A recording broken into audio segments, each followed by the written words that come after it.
지하방이라든지 옥탑방 이런 데 살고 있는 사람들이 굉장히 많이 있습니다. 지금 뉴타운 사업이 전국적으로 추진이 되고 있습니다.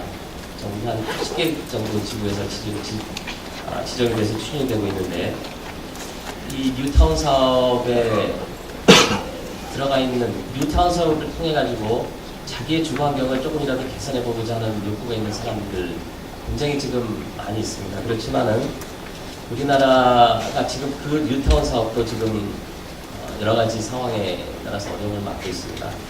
아직도 저희는 그 지방에 있는 그 중심도시에 있는 그 농촌주택이라든지 중소도시에 있는 주택들, 저희가 선진국에 있는 여러 가지 주택과 비교해 볼 때는 아직도 상당히 갈 길이 멀었다. 저는 이렇게 보고 있습니다.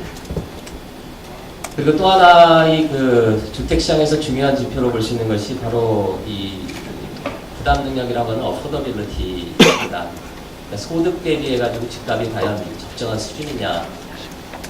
이 현재 소득으로 사람들이 자가주택을 마련하고 이 주거비를 부담할 수 있는 능력을 나타내는 여러 가지 지표들이 있습니다. 이 소위 PIR이라고 하는 지표도 아시겠지만은 작년 조사에서 서울이 11로 조사가 됐습니다. 그러니까 자기 소득에 대비해서 평균의 주택 가격이 11배가 되는 수준입니다. 집값이 굉장히 비싼 수준이고요. 동경이라든지 세계적으로 집값이 비싸다고 하는 뉴욕보다도 비싼 주거비를 부담을 하고 이제 우리나라 국민들이 살고 있습니다. 이 어포더빌리티를 개선하는 문제도 굉장히 저희가 중요한 정책 과제라고 보고 있습니다. 특히 이제 자가주택에서 거주하는 자가거주율도 보면은 우리나라가 현재 보면은 이게 56% 정도로 보고 있는데요. 이 자기 집을 갖고 있는 사람 비율도 미국 경우에가 최근에 이제 이 서브프라임 사건 때문에 좀 떨어지긴 했습니다만 한 64, 5% 정도 되고요. 영국이 70%가 넘습니다. 그만큼 우리나라는 아직도 이 자가 보유율 측면에서도 좀 부족한 그런 상황이라고 생각이 됩니다. 그 최근에 이제 시장 상황을 보면은 아시겠지만은 이제 집값은 좀 안정세를 보이고 있는 반면에 전세값이 이제 고공행진을 하고 있습니다. 앞서 말씀드린 것처럼 이 가격이라는 지표가 시장을 나타낸다고 하면은 저희가 볼 때 집값이 안정된 것은 뭔가 수요와 공급 측면에서 보면은 수요는 별로 부족한데 공급은 어느 정도 이루어지고 있다. 이렇게 해석이 될 수가 있습니다. 이 집값 안정되는 것이 뭐 여러 가지 이 복합적인 요인에 의해서 작용을 한다고 생각을 해보면은 역시 이 수요적 측면에 있어서는 아까 말씀드린 것처럼 저희가 보기에는 이 사람들이 그동안 집값이 앞으로 오르지 않을 거라는 그런 기대 심리가 많기 때문에 제 시장에서 수요로는 나타나지 않는 것으로 보고 있습니다. 아까 말씀드린 것처럼 우리나라는 아직도 집이 부족하고 공급을 더 늘려야 되고 사람들로 하여금 더 많은 자가주택을 갖게 하고 이렇게 해야 되지만은 과연 그것이 시장에서 그런 수요로 지금 나타나지 않고 있다고 저희가 보고 있습니다.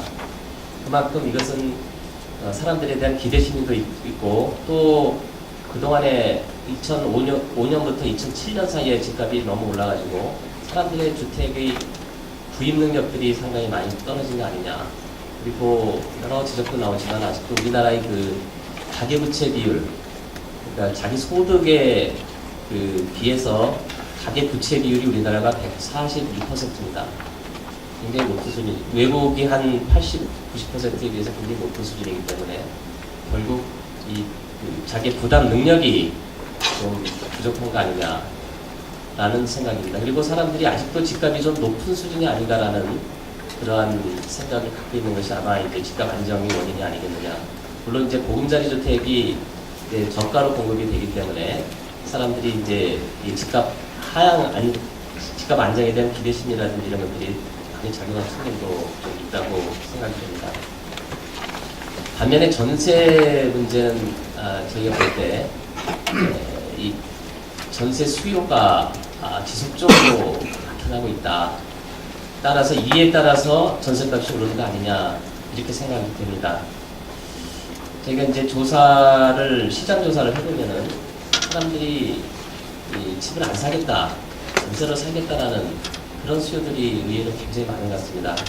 여러 가지 원인이 있겠습니다만은 말씀드린 것처럼 집값은 어차피 이제 시장에서 이 시장의 어떤 하나의 재화로서 이 가격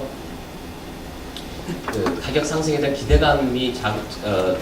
기대감에 따라서도 영향을 받고 있는데, 따라서 이 집값의 상승 기대가 지금 점점 떨어지면서 이 전세 수요가 늘고 있고, 또 여러 가지 이 사람들의 이 생활 패턴이라든지 이런 거에 따라서도 상당히 영향을 받고 있다고 보겠습니다.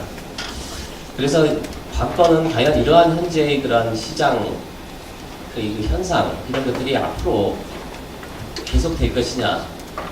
지금 여러 가지 시장의 구조적 변화에 대한 얘기들이 많이 나오고 있습니다. 이 전세가, 임대가 앞으로 계속될 것이다. 또 이 중에서도 그 전세보다는 월세로 많이 바뀔 거다. 여러 가지 얘기가 나오고 있는데, 과연 앞으로의 이 시장을 구성하고 있는 여러 가지 변수들을 점검을 해볼 때 우리나라 이 부동산과 주택시장은 과연 어떤 변화가 나타날 것인지에 관해서 제가 조금 이 부분에 대해서 말씀드리겠습니다. 즉 미래의 시장에 대해서 저희가 보는 것과 앞으로 이러한 변화에 대응해서 어떠한 저희가 정책 구상을 하고 있는가에 대해서 지금 구체적으로 말씀드리기는 어렵지만 전반적인 그 방향에 대해서 말씀드리도록 하겠습니다. 첫 번째로 많이 지적이 되고 있는 것이 바로 주택 수요의 가장 기본이 되는 인구 가구적인 측면입니다. 우리나라의 경우 지금 아시겠지만 우리나라 인구는 2018년 정점으로 감소하는 것으로 되어 있습니다. 물론 이제 감소폭이 갑자기 감소하는 것은 아니고 만만한 폭으로 감소하겠지만 일단 인구는 감소를 하는 거고요. 특히 이 저출산 고령화에 따라서 인구 구조가 굉장히 과거에 주로 생산 가능한 연령층이 감소를 하고, 그리고 이 노년층들이 많이 늘어나는 이러한 구조로 인구가 변할 것으로 예측을 하고 있습니다. 특히 이제 35세에서 54세까지는 저희가 주로 핵심 주택 소비 계층이라고 하는데, 이 계층들은 당장 내년부터 감소할 것으로 예상을 하고 있습니다. 따라서 전반적으로 이제 시장에서 우리가 70년대, 80년대 주택 시장을 폭발적인 주택 시장 가격을 견인했던 이러한 주택 소비 계층들은 점점 줄어들면서 전반적인 주택 수요는 안정이 될 것으로 보고 있습니다. 반면에 가구는 2030년까지는 늘어날 것으로 전망을 하고 있습니다. 여기서 좀 유의될 점은 가구가 늘어나는데, 이 늘어나는 가구의 대부분, 상당 부분은 1인 가구 또는 2인 가구일 것으로 통계청에서 추정을 하고 있습니다. 실제로 지금 우리나라 1인 가구가 전체 가구의 24%를 차지하고 있습니다. 2인 가구까지 합치면은 거의 47%, 거의 절반 가까이가 1인 가구이고, 앞으로 늘어나는 가구도 1인 가구 중심으로 늘어나기 때문에 2020년에 가면은 절반 이상이 1인 가구가 될 것으로 이렇게 보고 있습니다. 그리고 앞으로 이 주택 수요가 과연 지역적으로 어떻게 나타날 것인가 하는 부분을 보면은 여러 그런 연구도 나와 있지만은 이 주택의 수요가 점점 도심에 의한 주택 수요가 많이 늘어날 것이다, 이렇게 예측을 하고 있습니다. 그동안에는 주로 이제 외곽의 신도시 개발을 통해서 주택을 많이 공급을 했고, 또 그를 통해서